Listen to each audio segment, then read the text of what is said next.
बिस्मिल्लाहिर्रहमानिर्रहीम। अस्सलाम वालेकुम स्टूडेंट। जैसा कि हमारा हफ्ते का लेक्चर रह गया था, हफ्ते का हमारा लेक्चर नहीं हुआ, तो मैं वो आज आपको डिलीवर कर रही हूँ और साथ में मैं इसको अपलोड भी कर दूँगी, तो आप उसको चेक कर लीजिएगा। हमारा आज का जो लेक्चर है वो बेसिकली ग्रुप 4A के एलिमेंट्स के हवाले से है। ग्रुप 4A एलिमेंट जो हैं इसको हमने स्मार्ट सिलेबस के अकॉर्डिंग ही करना है। ग्रुप 4A के जो एलिमेंट्स हैं उसमें हमारे पास कौन सी फैमिली है? ये हमारे पास कार्बन फैमिली है। कार्बन, सिलिकॉन, जर्मेनियम, टिन और लेड इसके अंदर आते हैं। इसकी प्रॉपर्टीज़ जो हैं वो कार्बन से लेड तक आते हुए इसमें बहुत सारे चेंजेस हैं। वो चेंजेस कौन कौन से हैं? वो चेंजेस नेचर के हवाले से भी हैं, कुछ सिमिलैरिटीज़ हैं, कुछ इसके एक्सट्रीम मेंबर्स में, कुछ इसमें डिफरेंसेस भी हैं। यानी जैसे कार्बन और लेड के अंदर बहुत ज़्यादा डिफरेंस है, लेड मेटल में आ जाता है, कार्बन जो है वो प्योर नॉन मेटल में आता है। इसी तरह से जैसे लिथियम और सीज़ियम जो है वो ग्रुप 1A के मेंबर्स आपस में बहुत ज़्यादा डिफरेंट बिहेवियर शो करते हैं। एग्जैक्टली ऐसे ही ये भी बहुत डिफरेंट बिहेवियर शो करते हैं। इनकी जो प्रॉपर्टीज़ वगैरह हैं वो टेबुलर फॉर्म में नीचे दी गई हैं, आप उसको देख लें।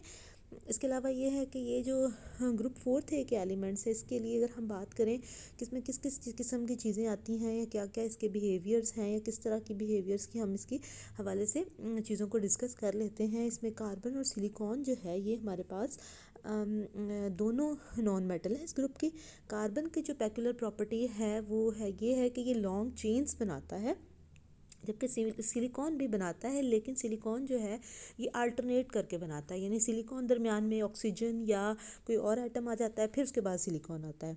इसके अलावा ये है कि कार्बन और सिलिकॉन जो है ये दोनों ही एसिडिक ऑक्साइड्स बनाते हैं, जबकि जर्मेनियम, टिन और लेड जो है ये एम्फोटेरिक इन नेचर हैं। कार्बन और सिलिकॉन दोनों कोवलेंट बॉन्ड बनाते हैं।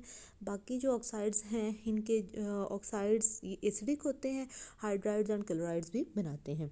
जो एलिमेंट्स हैं ग्रुप 4 के उनको हम 4 वैलेंस इलेक्ट्रॉन इनके पास होते हैं, जिनमें से कि 2 पेयर्स की फॉर्म में बॉन्डिंग करते हैं। पहले जो 3 मेंबर्स हैं ग्रुप 4 एलिमेंट के, कार्बन, सिलिकॉन और जर्मेनियम, ये तमाम 4 आउटर मोस्ट इलेक्ट्रॉन को यूज़ कर लेते हैं, जबकि जो टिन और लेड है ये या तो अपने चारों को यूज़ करता है, जिसमें हमारे पास वैलेंसी जो है वो लोअर आती है, या फिर किसी एक पेयर को यूज़ करता है, जैसे स्टेनस एंड प्लम्बस की फॉर्म में हमारे पास बॉन्डिंग आ जाती है। जो वैलेंस इलेक्ट्रॉन की पेयरिंग है उसकी अगर बात कर लें तो ये भी हिस्सा डायरेक्ट कम्बिनेशन में नहीं लेती, जबकि जो हमारे पास इनर्ट पेयर की फॉर्म में भी 2 आ जाते हैं। लेड में ये आ जाता है हमारे पास केस। इसी तरह से जो इलेक्ट्रोपॉजिटिव करेक्टर है वो कार्बन से नीचे की तरफ लेड तक आते हुए वो बहुत इंक्रीज़ होता है। यानी कार्बन जो है वो शेयरिंग की तरफ जाता है, जो लेड वगैरह है ये डोनेशन की तरफ जाता है, इलेक्ट्रॉन डोनेट करते हैं। सो ये मेटालिक करेक्टर भी ऊपर से नीचे की तरफ इंक्रीज़ करता है। कौन कौन सी कॉमन प्रॉपर्टीज़ हैं इस ग्रुप की, या कौन कौन से ये 4 की वैलेंसी में शो करता है? एक तो हाइड्राइड्स बनाता है, एक टेट्राक्लोराइड्स बनाता है और एक ये डाइऑक्साइड्स बनाता है। ये हमारे पास अक्रंस क्या क्या है? कार्बन की अक्रंस कहाँ होती है? कार्बन जो है वो 2 स्टेट्स में अकर करता है। एक उसकी ग्रेफाइट और डायमंड क्रिस्टलाइन फॉर्म है और दूसरी इसकी अमॉर्फस फॉर्म है, जिसमें कोल, चारकोल वगैरह आ जाते हैं। सिलिकॉन्स जो हैं ये अबंडेंट है, 2.5% अर्थ मास ये बनाते हैं। इसके अलावा सिलिकॉन जो है कार्बन के अलावा ये फ्री स्टेट में नहीं पाए जाते। जैसे कार्बन तो पाई जाती है, सिलिकॉन फ्री स्टेट में नहीं पाए जाते। ये मेजर कॉन्स्टिट्यूएंट्स है रॉक्स का, सिलिका या सिलिकेट्स की फॉर्म में होता है। इसके अलावा बहुत सारी मिनरल्स जैसे सल्फाइड, सल्फेट, फॉस्फेट या कार्बोनेट्स के साथ के हाई प्रपोर्शन में सिलिकॉन मौजूद होता है। इसका एक ऑक्साइड्स, इसको आप क्वार्ट्स कहते हैं, वो पाया जाता है। Rock crystals amethyst quartz, smoky quartz, rose quartz या मिल्की क्वार्ट्स हैं। सैंड जो है वो ज़्यादातर सिलिकॉन डाइऑक्साइड, जिसे आप सिलिका कहते हैं। ओपेल जो है वो हाइड्रेटेड फॉर्म है क्वार्ट्स की। इसके कौन कौन से सिलिकॉन के जो ओर्स हैं वो मशहूर हैं? इनमें एनलसाइट है, ये एक जियोलाइट है, एस्बेस्टॉस है, काओलिन है, जरकोन है और टाल यानी सोपस्टोन है। पेकुलर बिहेवियर कार्बन का, जैसे कि हर एक ग्रुप के पहले मेंबर का होता है, कार्बन का भी है। कार्बन और सिलिकॉन दोनों ही नॉन मेटल हैं, लेकिन जो बाकी मेंबर्स हैं वो मेटलॉइड्स हैं। कैटिनेशन या सेल्फ लिंकिंग प्रॉपर्टी कार्बन की जो है इसको सबसे ज़्यादा डिफरेंट करती है, बाकियों में ये प्रॉपर्टी नहीं होती। इसी वजह से ये हमारे पास डिफरेंस की फॉर्म में आता है।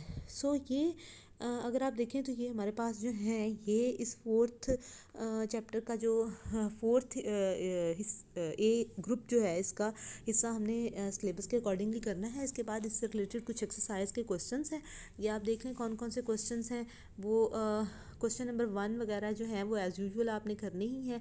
1 हो गया, फिर 2 है, देन उसके बाद क्वेश्चन नंबर 3 है, ये आपने लाजमी कर लेने हैं। उसके बाद क्वेश्चन नंबर 4 आपके सिलेबस का हिस्सा है, what is the action of an aqueous solution of borax on litmus. तो बोरेक्स के ऊपर लिटमस का क्या होगा, स्ट्रॉन्ग अल्कली बनती है और वीक जो है वो एसिड बनता है। सो स्ट्रॉन्ग अल्कली के ही हवाले से आपने इसको लिख देना है। फिर उसके बाद फिफ्थ क्वेश्चन है, give equation of to represent the following reaction. Borax को कैल्शियम ऑक्साइड के साथ, एल्यूमिनियम को NaOH के साथ भी आपने कर लिया है। Why is aluminium not found as a free element, explain the, ये भी आपने पूरा पढ़ लिया हुआ है उसके अंदर। How does orthoboric acid react with, इन दोनों के साथ कैसे ऑर्थोबोरिक एसिड रिएक्ट करता है, ये भी हो गया हुआ है। How will you convert boric acid into borax and vice versa, ये भी आपने किया हुआ है। ये क्वेश्चन नंबर 8 तक आपका इसके सिलेबस में शामिल है। देन उसके बाद आपका आ जाता है question number 12, give the name of the formula of the different acids of boron, ये भी आपने किया हुआ है। फिर है, what is the importance of oxides of, नहीं ये क्वेश्चन नंबर 13 आपका नहीं है। नेक्स्ट जो है वो क्वेश्चन नंबर 14 है, give the name, electronic configuration and अक्रंस of group third element of the periodic table, ये भी आपने किया है।